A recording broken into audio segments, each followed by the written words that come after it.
I was in a car accident and covered in bandages. I felt pain all over my body and was mentally pushed to the limit. I never expected to end up like this. What pushed my heart to rock bottom in such a situation was none other than my husband. Accident? You were careless, weren't you? Don't say it like that, please. Anyway, I was in the hospital for a while and I wanted you to bring me a change of clothes. Why me? Who even said you can go to the hospital in the first place? What do you mean? Don't slack off on household chores just because you're injured. Crawl back home if you have to. The moment those heartless words were uttered, something that had been holding me back suddenly vanished. I couldn't let it consume my mind and body any longer. It's impossible. I can't bear it. If it has come to this, I have no choice but to resort to my last option.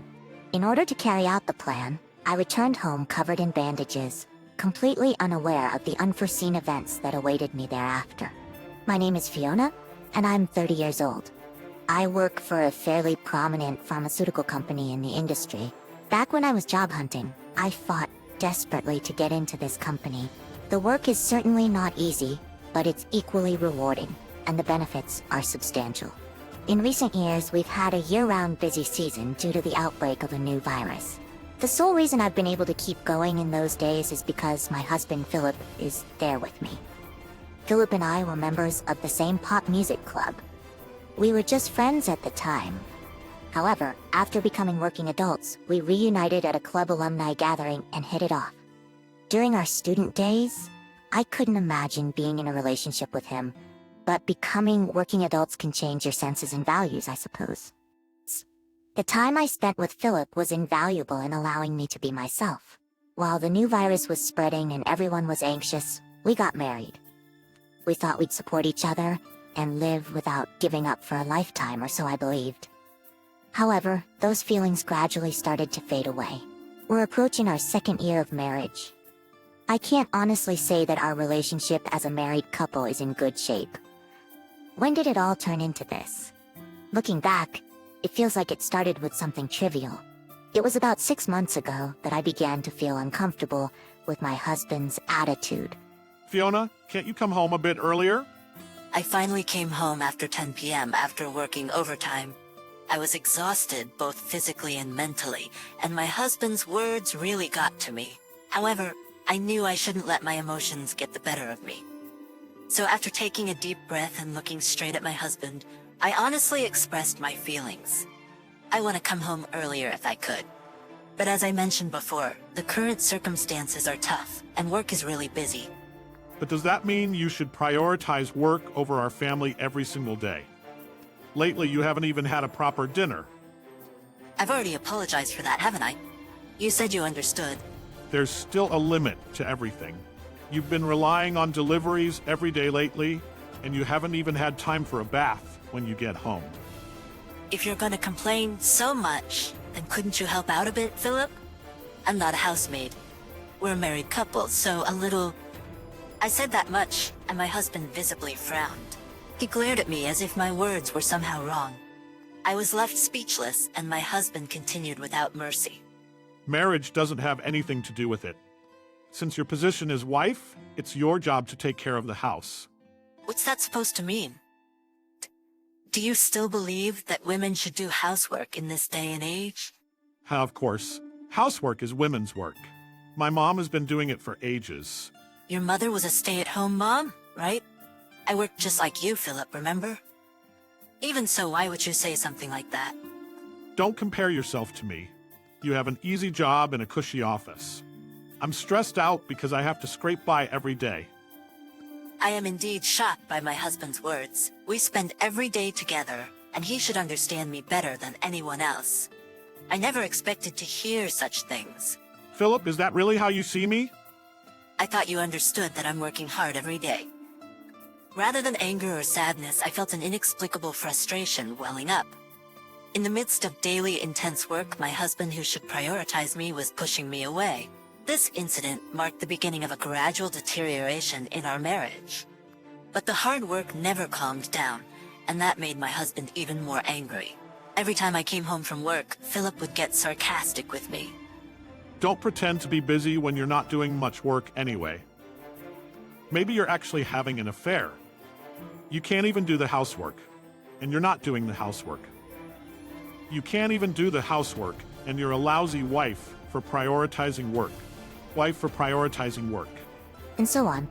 I would return home exhausted from work, only to face my husband's harsh words. His words became weapons that tore through my emotions, and my heart was undeniably wearing down. The other night on my day off, I was asleep without an alarm from the hard work I've been doing every day. I would wake up to the sound of my husband yelling at me. Hey, it's already past 8 o'clock. How long do you plan to sleep? My husband forcefully pulled back the covers and showered me with harsh words from above. I, on the other hand, had been working hard for a while and was not feeling well. I lay there and softly addressed my husband. Sorry, Philip. I'm not feeling well, so I'd like to rest today. Huh? Even on a weekday you're not doing housework, and now you want to slack off on the weekend? Slack off? I'm just unable to do much on weekdays because of my job, right?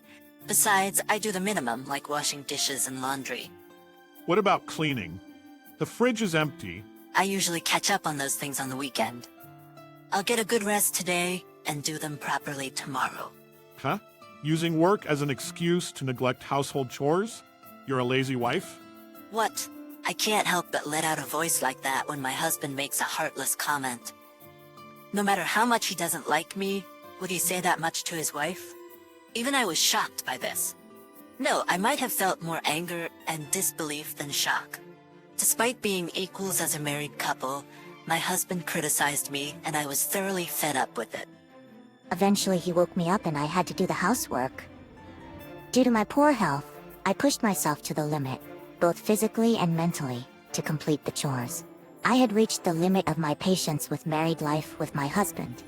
On this day, as usual, with my work keeping me busy and my mind and body not getting enough rest, I made my way to the office with unsteady steps. Then from behind me I heard a cry, "Watch out!" Huh? By the time I realized it was already too late, I had collided with a car that ran a red light and was forcefully thrown to the ground. Ouch. My consciousness remained, but my vision was blurry. I could see people gathering around, but I couldn't make out what they were saying. I had just been in a car accident. As I calmly pondered this, my vision grew darker. Amid fading consciousness, I felt like I could hear an ambulance siren in the distance. After a while, when I woke up, I found myself in a hospital bed. Looking around, I realized I was in a hospital room. A nurse was informing the attending doctor about the situation. I was hit by a car that ran a red light, and the impact knocked me to the ground. I had lost consciousness. Fortunately, there were no broken bones, just some bruises and sprains. My body was wrapped in bandages all over, and I was in pain from the impact, but I could still move to some extent. The doctor mentioned that I was fortunate that it hadn't been more severe, and I couldn't help but feel grateful for my luck. When I checked my smartphone, I saw multiple missed calls from my colleagues. I immediately returned the calls and explained the situation. During this, I couldn't help but wonder why there had been no contact from my husband. Normally, in the event of an accident, wouldn't one expect family to be informed? When I asked the nurse, she reassured me that they had already contacted my husband. So why hadn't he reached out to me even once? Checking my phone, I saw that it was already past 7 p.m. My husband should have finished work and been home by now. Could it be that there was some mix-up, and the notification had gone to someone else? Otherwise, there's no way my husband wouldn't have contacted me.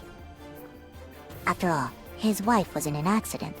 Telling myself this, I called my husband. After a few calls, I hear my husband's blunt voice say, "What the hell?" He may not have known about the accident, I thought, and I quickly broached the subject. You know, I'm actually in the hospital right now. Oh, you had some kind of accident, didn't you? Duh. I received a call during the day, honestly causing trouble for others. My husband's words make my head spin.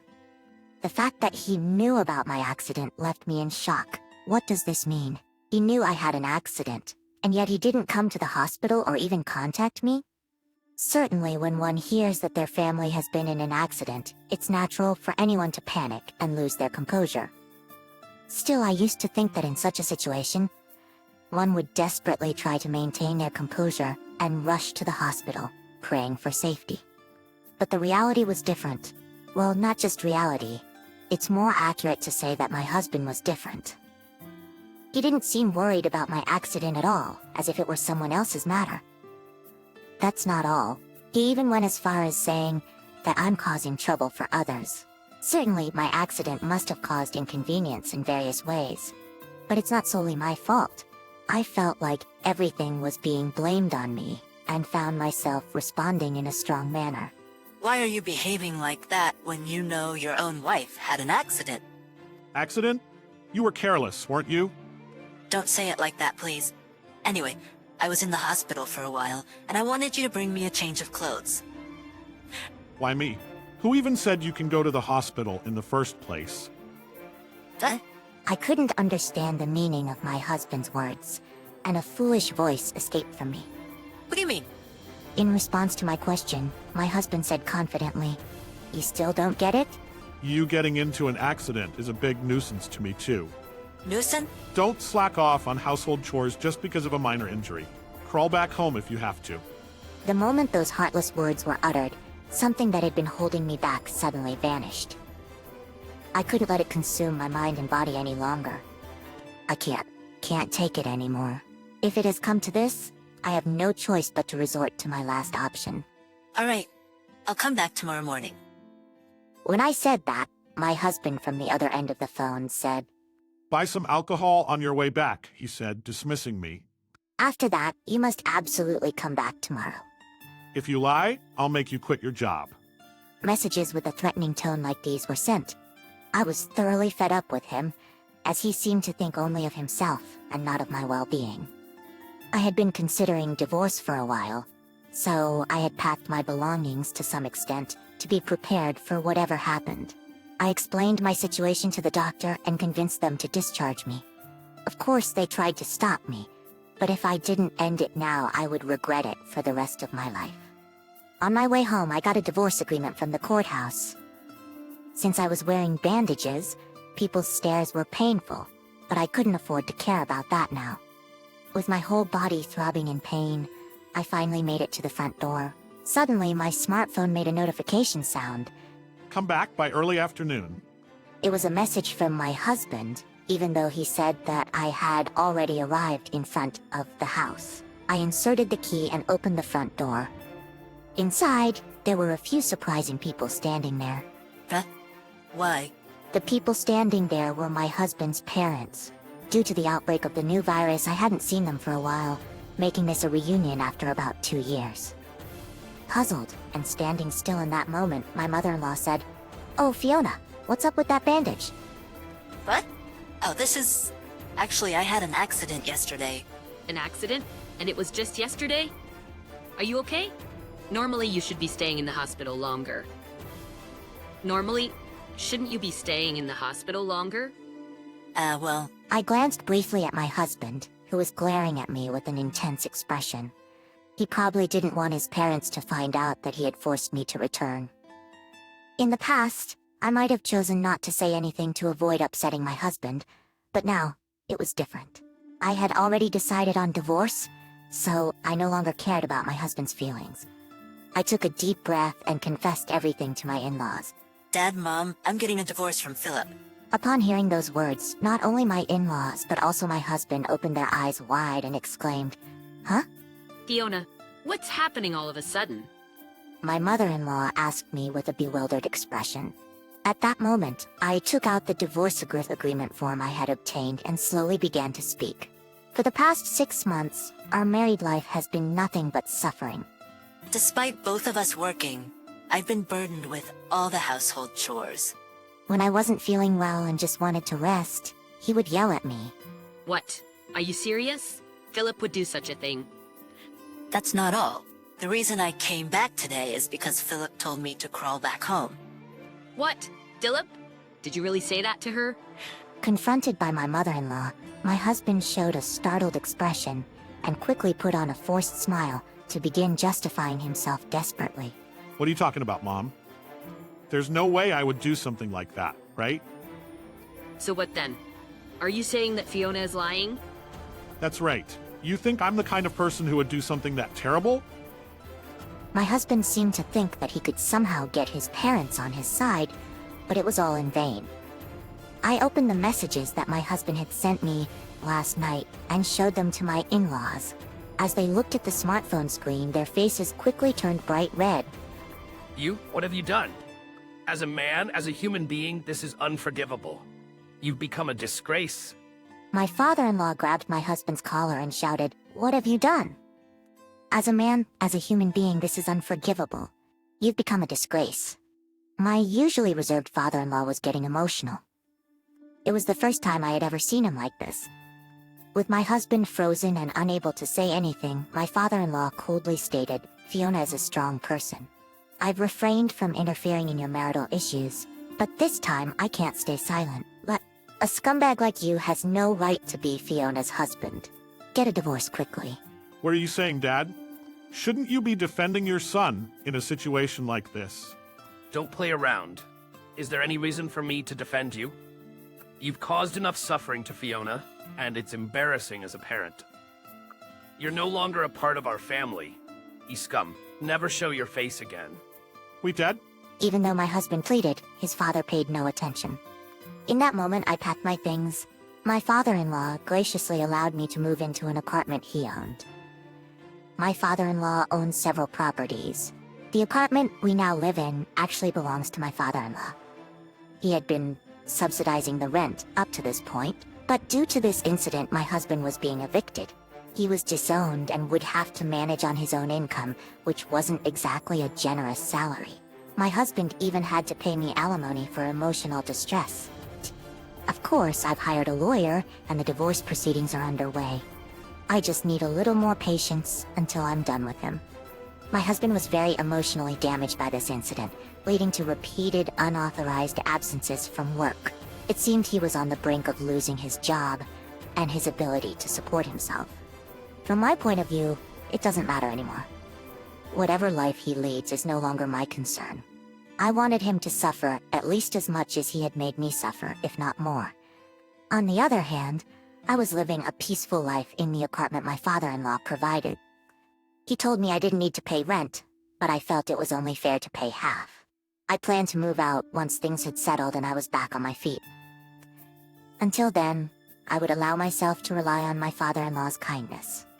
I hadn't been able to build a good relationship with my husband, but thanks to meeting him, I had the opportunity to meet wonderful in-laws. I was grateful for this connection and hoped to lead a life that I could be content with from now on.